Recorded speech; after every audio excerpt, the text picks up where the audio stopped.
آپ نے حضرت عمر سے فرمایا عمر تیرے زمانے میں ایک شخص آئے گا، اس کا نام ہوگا اویس، اس کا قبیلہ ہوگا مراد، اس کی شاخ ہوگی کرن، اس کا رنگ ہوگا کالا، قد ہوگا درمیانہ، اور ایک سفید نشان اس کے جسم پر ہوگا۔ جب وہ آئے تو تم اس سے دعا کرانا، علی تو بھی کرانا، عمر تو بھی کرانا، اور میں قسم کھا کے کہتا ہوں کہ اویس جیسوں سے دنیا بھر جائے تو عمر و علی کے ایک بدن کے بال کے برابر نہیں، لیکن اس کے ذریعے سے ایک پیغام آگے پہنچانا تھا۔ تو حضرت عمر اور حضرت علی حیران ہو کر دیکھنے لگے کہ ہمیں کہا جا رہا ہے کہ اویس سے دعا کروائیں، وہ ہم صحابی وہ تابعی۔ تو آپ نے فرمایا اس نے ماں کی ایسی خدمت کی ہے، جب وہ ہاتھ اٹھاتا ہے تو اللہ ہاتھ واپس خالی موڑتا ہی نہیں۔ یہ پیغام پہنچانا تھا کہ ماں باپ کے آگے جھکو۔ جس دیش میں آپ رہتے ہیں یہاں کام کی رفتار بہت تیز ہے، ماں باپ اگر موجود ہیں تو کم ہی خوش نصیبوں والے ہیں جن کو کچھ اولاد کی خدمت ملتی ہے، ورنہ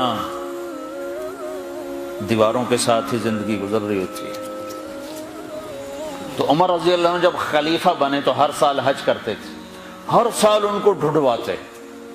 اب مجھے یہ نہیں پتا درمیان کے کوئی سال ہوں گے کہ ایک سال آپ نے حج پر سارے حاجی اکٹھے کر لیے، ایسے اپنے سامنے کا کھڑے ہو جاؤ بھائی، سب کھڑے کر لیے، کہنے لگے بیٹھ جاؤ سارے یمن والے کھڑے رہو، تو سارے بیٹھ گئے، یمنی کھڑے رہے، کہ سارے یمن والے بیٹھ جاؤ، قبیلہ مراد والے کھڑے رہو، تو سارے یمنی بیٹھ گئے، مراد والے کھڑے رہے۔ اس سال میں یمن گیا جماعت میں تو اویس کرنی کے گاؤں گیا، ان کی جگہ پیدا ہوئے، جو ان کا قبیلے کے لوگوں سے ملا، اس علاقے سے گزرا، دیکھا کہ اچھا یہاں وہ ہستی پیدا ہوئی تھی، خشک پہاڑ ہیں، بالکل خشک پہاڑ۔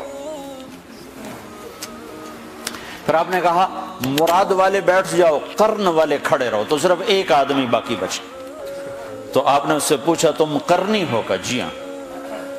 اویس کو جانتے ہو؟ کہ جانتا ہوں، میرا سگا بھتیجا ہے، میرے بھائی کا بیٹا، لیکن وہ تو تھوڑا پاگل سا ہے، آپ اس کا کیوں پوچھ رہے ہیں؟ تو عمر رضی اللہ تعالیٰ عنہ رونے لگے، کہا وہ نہیں، تو پاگل نظر آتا ہے۔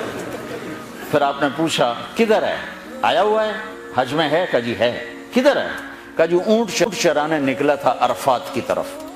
تو حضرت عمر نے حضرت علی کو ساتھ لیا اور دوڑ لگائی اور پہنچے عرفات کی طرف، تو دیکھا تو ایک آدمی ایک کیکر کے درخت کے نیچے نفل پڑ رہا اور اونٹ اس کے چاروں طرف چل رہے۔ تو یہ دونوں حضرات بیٹھ گئے، تو انہوں نے اویس نے محسوس کیا کچھ آ گئے لوگ، تو انہوں نے نماز مختصر کر دی، سلام پھیرا۔ تو حضرت عمر نے پوچھا کون ہو بھائی؟ کہا جی مزدور ہوں۔ کہا تیرا نام کیا ہے؟ کہا جی اللہ کا بندہ۔ کہا بھائی ہم سارے کے بندے ہیں، میں پوچھ رہا ہوں جو نام تیری ماں نے تیرا رکھا وہ کیا ہے؟ تو وہ تو پہچانتا نہیں تھا کہ عمر کون ہے، علی کون ہے، وہ تو پہلی دفعہ حج پہ آیا تھا۔ وہ کہنے لگا تم کون ہو میرا انٹرویو کرنے والے؟ انٹرویو تو میں اپنی طرف سے کہہ رہا ہوں۔ میں کہا تم کون ہو میرا پوچھنے والے؟ تو حضرت علی بولے یہ امیر المومنین ہیں عمر بن خطاب اور میں ہوں علی بن ابی طالب۔ پھر وہ ایسے ایک دم گھبرائے، دونوں کو سلام کیا، میں معذرت چاہتا ہوں میں نے پہچانا نہیں۔ تو عمر رضی اللہ عنہ نے فرمایا ہاتھ اٹھا، ہاتھ اٹھا۔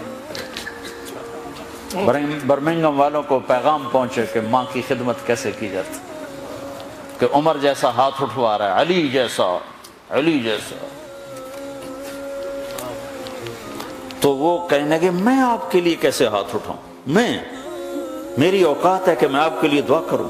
کہاں، ہمیں ہمارے نبی کا حکم تھا کہ اویس آئے تو اس سے دعا کروانی ہے، کہ جب وہ ہاتھ اٹھاتا ہے تو وہ ہاتھ خالی نہیں آتے۔ کس وجہ سے؟ تہجد، جہاد، تبلیغ، ذکر، تلاوت، تسبیح، حج، عمرے، نمازیں، روزے، ذکر، تلاوت۔ کس وجہ سے؟ نہیں، ان میں سے ایک وجہ بھی نہیں، ماں کی خدمت کی وجہ سے۔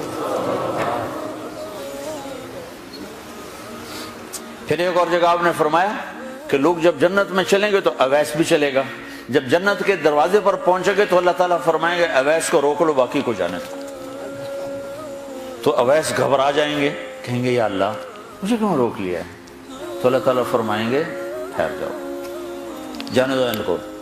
ہاں بھائی، اب یہ سامنے جہنم کے لوگ کھڑے ہوئے ہیں، تو شفاعت کر، تیری تو فعل لاکھوں انسانوں کو جنت میں ڈالو، تجھے اس لیے روکا ہے کہ تو شفاعت کر، جدھر تیری انگلی اٹھتی جائے گی ان کے لیے جنت لکھتی چلی جائے گی، ان کے لیے جنت لکھتا چلا جاؤں گا، جدھر جدھر تو انگلی اٹھائے۔